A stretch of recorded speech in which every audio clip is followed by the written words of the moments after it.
Welcome to my channel.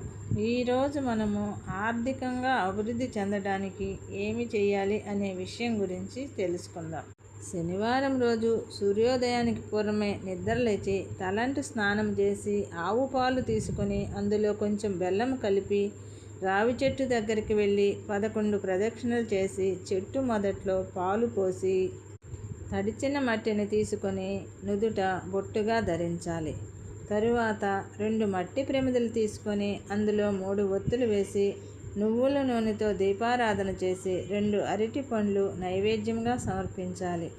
తరువాత ఇంటికి వచ్చేటప్పుడు ఆ పండ్లను తీసుకొచ్చి ఇంటిలోని వారందరూ ప్రసాదంగా స్వీకరించవలెను.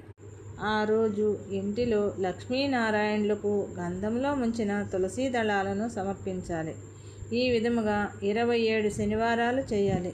ఈ విధముగా చేయటం వల్ల క్రమక్రమంగా ఆర్థికంగా అభివృద్ధి చెందడానికి అవకాశం ఏర్పడుతుంది. Thanks for watching.